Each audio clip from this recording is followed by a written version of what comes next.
Chromatic Cats. Welcome to another episode of EUROSIS, where we're going to watch and review songs from Eurovision 2020 that we're not going to hear on the Eurovision stage, unfortunately, but that doesn't mean they're not worth our attention. So today we're going to listen to songs from Albania, Norway, Belarus, Moldova, and Estonia. Not necessarily in that order. So I'm quite excited, I hope you are too. Let's move on. The first contestant on our list is E04 representing Estonia.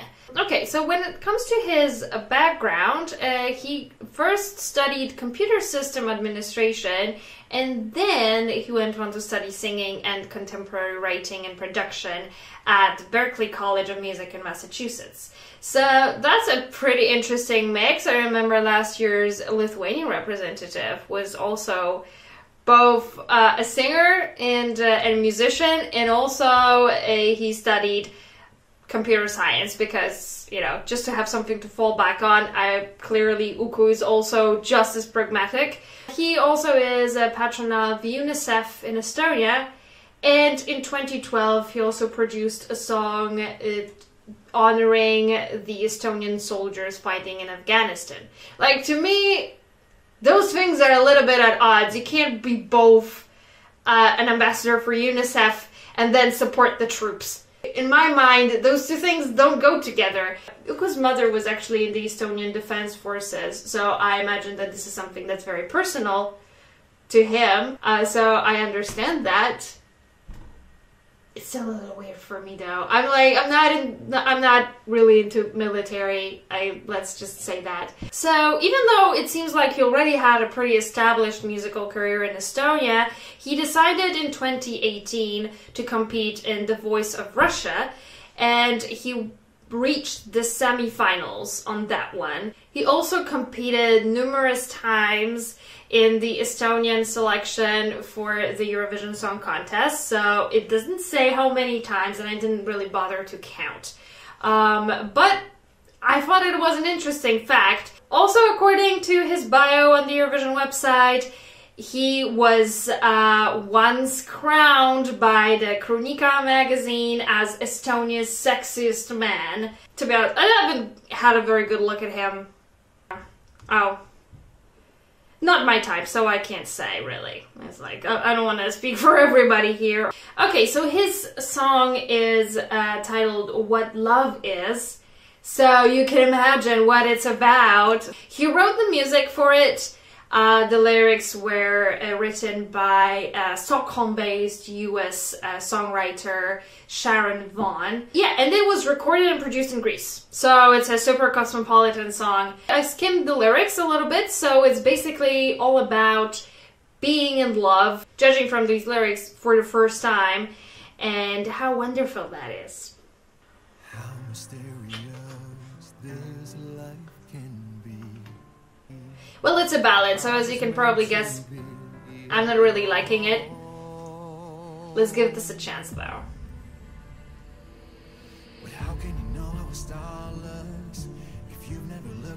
It has picked up pace, so that's good.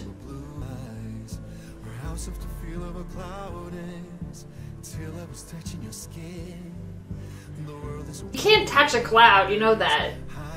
It's just tiny droplets of water, you can't really feel it.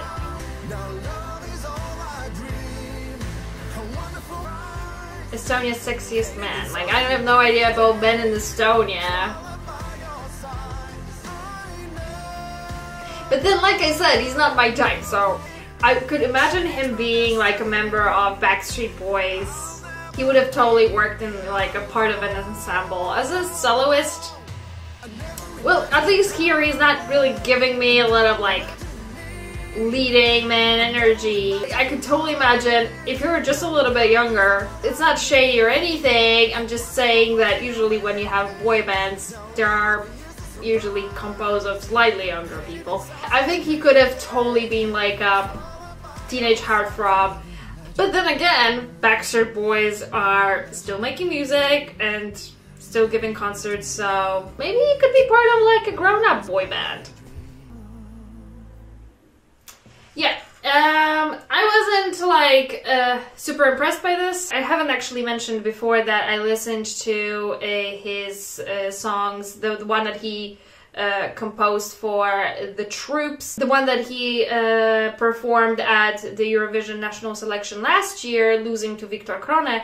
And I think that I liked both of those songs a little bit better than this one. The lyrics are super cheesy. I couldn't have told you what blue is till I looked into your eyes, or how soft the feel of a cloud is till I was touching your skin. It was like, ah. And the song itself, it just doesn't really feel very original. I guess that's all I can say about Ukusovista. So, anyways, let's move on. So our next contestant is Natalia Gordinko, representing Moldova. She comes from the capital Chisinau, and she has been performing on the big stage since the age of 15. So, wow. Okay, so apparently Natalia already participated in the Eurovision Song Contest held in Athens in 2006. So I had to like rewatch her entry from 2006 because I had like no recollection of it, and then I understood why, because I didn't really like it.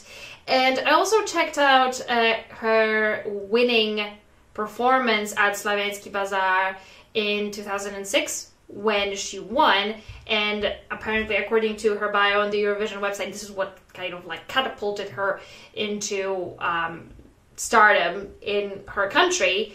And, well, she performed, like, this Russian ballad, and it was okay. She has also won the World Championships of Performing Arts in Los Angeles, which is just really fascinating to me. I had no idea that such a thing existed. I also listened to some of her more recent songs, and I had to say there was one that I liked a lot, and I kind of became a little bit obsessed with. The title is Habibi, and I just love Middle Eastern music, so I loved it. It was great. On top of being a huge pop star in her country, she's also the host of the highest rated TV show in Moldova, and she's a DJ. An overachiever if I ever saw one. So we're going to listen to her song Prison, which is, guess what? About love. But it's, this time it's not about falling in love, but it's more about falling out of love and this phase of the relationship where on the one hand you kind of want to leave, but at the same time you feel like you can't leave because you can't live without that person, but they make you feel miserable. Nice. Let's listen. So dramatic.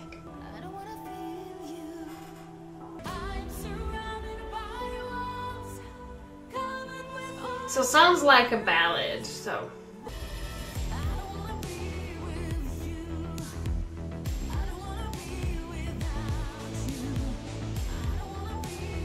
Sure, I really appreciate those electronic beats in the background.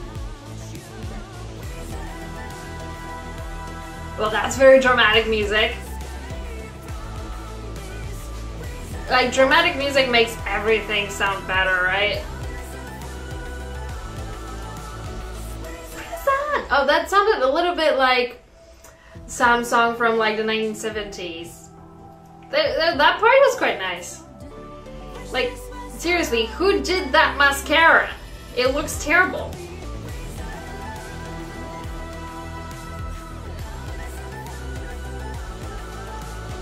What's that?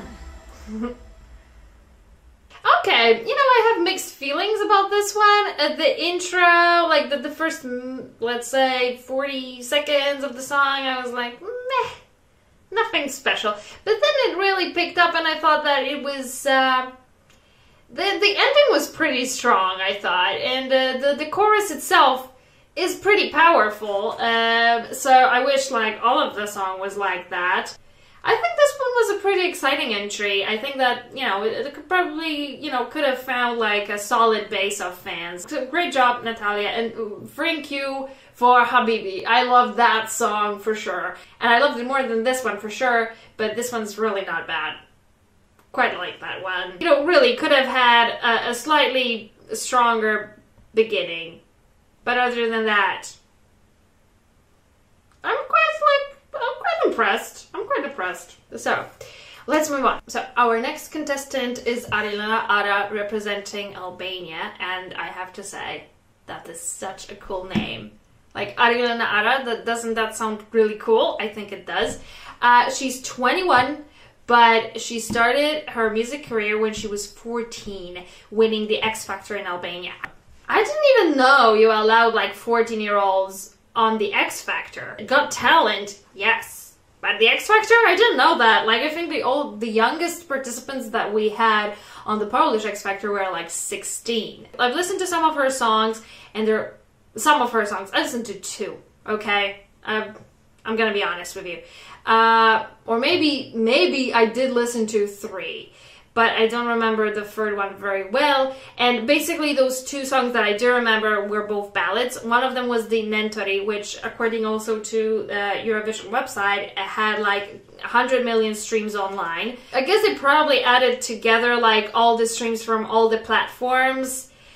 Because definitely on YouTube it doesn't have 100 million streams. It has like 36 million, which is still very impressive, of course. So it's a popular song. It's not bad for a ballad. It has a slight ethnic flavor to it, and most recently Arilana Ara also became a coach on The Voice of Albania. Her song is titled Fall from the Sky. So, it's in English. Boo.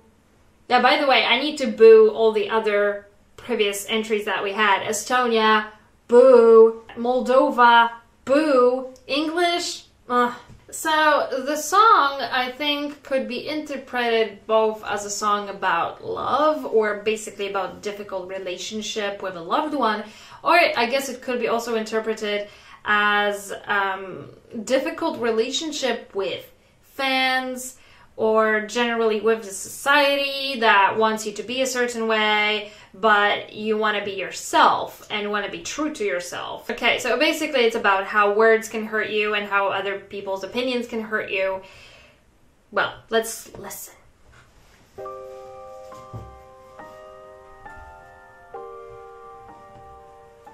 So it sounds like a ballad. Words have cut me to the bone. Oh, it doesn't have a music video. Too bad. Definitely her voice is very strong. And she has a nice timbre, too.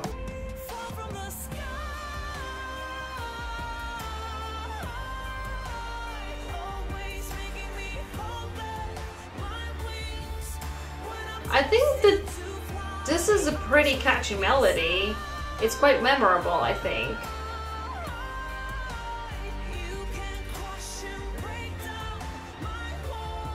Yeah. Oh, this bridge is great too.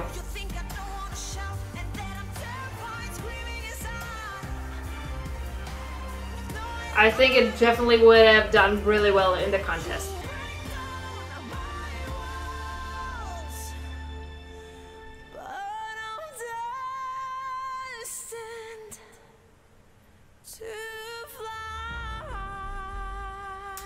Okay, now see, this is a ballad that I'm pretty sure would have done really well in the contest. I think that people would have loved it because it has a very strong chorus with a very memorable melody. The way this melody goes is like very satisfying. You know, sometimes you feel like, oh yes, yes, yes, yes, this melody goes exactly as it should, you know? It's like sometimes you just feel it, like you feel that the artist really found this like gold vein in the rock, and it's like, yes, this is it. With this one, you couldn't possibly tweak it to make it better. It's just perfect as it is. I've enjoyed this. I appreciate this. I think that it would have really done really well in the contest, so it's really a shame that we will never know how it would have placed. That's it for Arilana Ara. Let's move on. So our next contestant is the duo Val, representing Belarus. And Val are Valerie Gribusova and Vlad Pashkevich. Valerie Gribusova participated in The Voice of Ukraine, and also won the Slavenski Bazaar. And Vlad Paszkiewicz is the music producer behind 2017 Eurovision entry from Belarus, Story of My Life by Navi Band. According to them, they experiment with genres such as house, R&B, pop, hip-hop, and many other. And I have listened to some of their songs, and definitely I can testify to that. I thought that they were quite good, and I think it makes me kind of hopeful about this entry. I think that it might be quite interesting. They also say that the duo consistently surprises fans with extravagant looks. I wouldn't say that I necessarily saw that in their music videos, but then again, like, you know, I haven't seen that many. Anyway, I love extravagant looks, so I would love to see what they have to show us here. So the song that they're going to be performing is titled Davidna. So it's in Belarusian, so that's fantastic. Or Belarusian or Russian. I'm not sure. Okay, looks. I can see certain, like, okay, I'm looking at the lyrics right now, so I can see some letters that you don't find in the Russian alphabet. So I'm pretty sure that this is Belarusian, which is so yay. Let's hear it. Oh, so this is the national selection performance.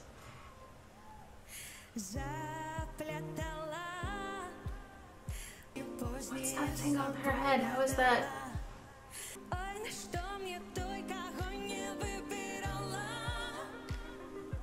Great voice, great vocals.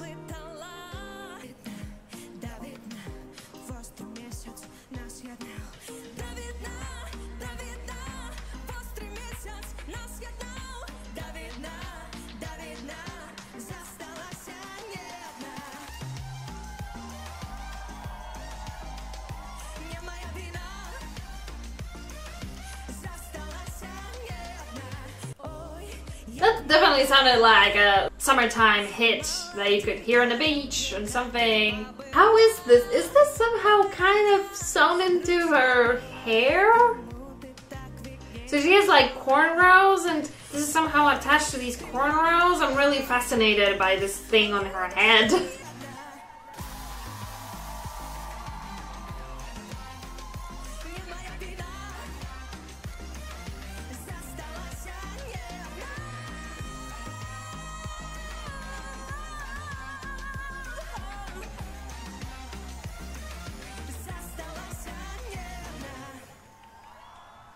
Wow, I really liked it. I thought it was really good, right?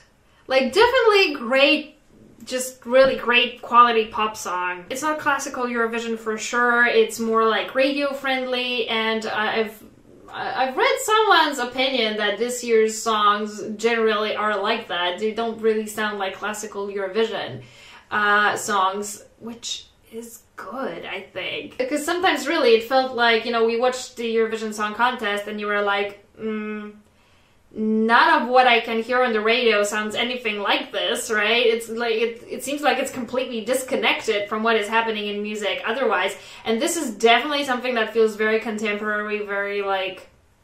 What can I say? Oh, I just wanted to check something in the lyrics. Nie moja wina. Yeah, I was thinking that that's what she was singing, which is like, not my fault. So, yeah, I could have actually, now I feel a bit silly about, like, because I didn't read the translation of these lyrics. Okay, guess what? It's about, you guessed it, love. I'm kind of confused by this. She sings, like, do I need the one that I had not chosen? But at the same time, she sings, I didn't stay alone, the clear moon united us. What I take from this is that she's probably been in some relationship and it fell apart, and then she moved on with someone else, and now she's kind of thinking, okay, maybe I did the wrong thing. Maybe I shouldn't have moved on so quickly with someone else, because I feel like maybe that other person that I have broken up with was the right choice for me, was the right person for me. At least that's what I'm gathering from this. I think it's a very fun entry and very energetic, and this is exactly the sort of thing that I like. I think that it's just really, really enjoyable to listen to, very entertaining. And again, I can only say that that they won't be able to compete on the Eurovision stage. I think it would have been very interesting to see, yeah, how far they would go with this, so... yeah.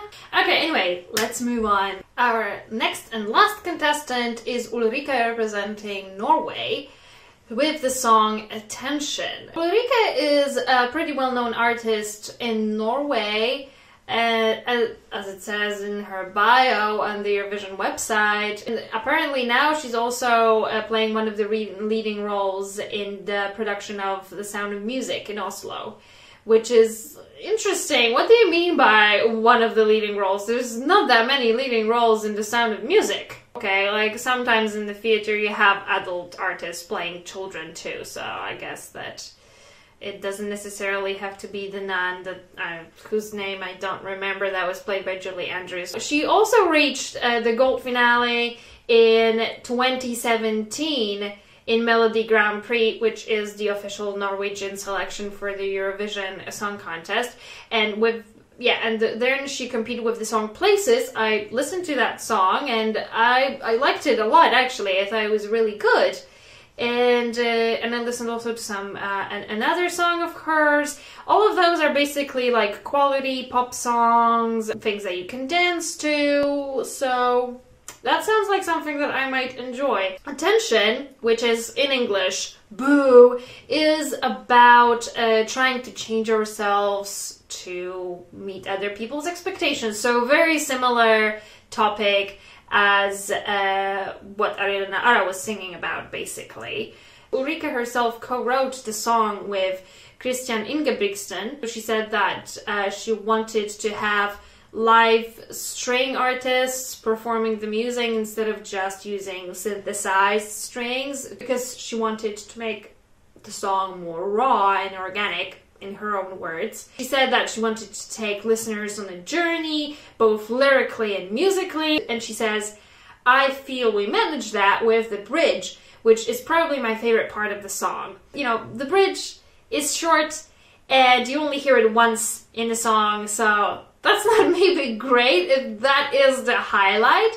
But then, of course, I totally know songs where I thought the bridge was the best part, and I totally do listen to them because of this one part of the song that is so good. Well, let's see if it really is as great as she advertises. Live strings definitely sound good. Strings are always nice to listen to, right? I find myself longing for attention.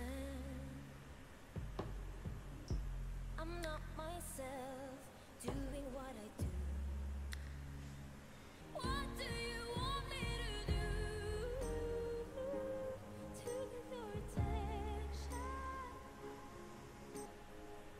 I don't know how I feel about this, really. First of all, it's a ballad, so that is already disappointing for me, because I was kind of hoping for something else.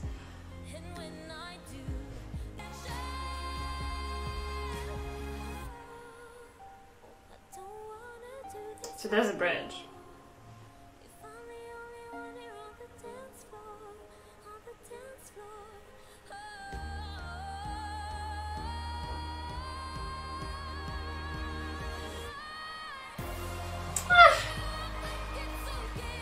See, this is the problem, like when you set the expectations so high, sometimes it falls short of those expectations. So here I was like expecting more of this bridge.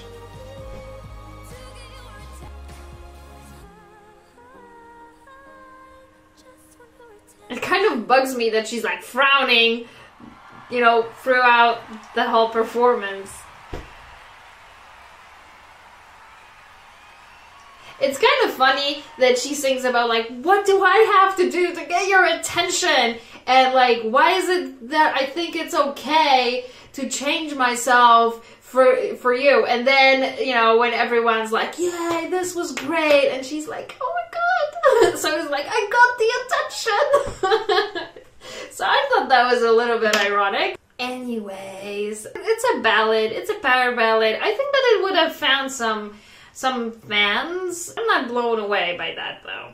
Like, I keep saying that, but that's just how I feel about most of the songs. Most of the songs I'm like, okay, it's like, it's not bad. I just don't think that it has that special quality that makes a song a hit. But that is, of course, just my opinion. You might disagree with me on that, but that's what I think. So, yes. Okay, that's all the songs for today. If I had to pick my favorite, that would probably be Belarus, actually. Very enjoyable, very, funky and nice, and definitely something that I'm going to continue listening to. This is it for today. Thanks for sticking with me, and I hope you will join me next week watching some more Eurovision songs. So, bye! So very interestingly, they said that Val has performed as an opening act for Cream Soda, Zivert,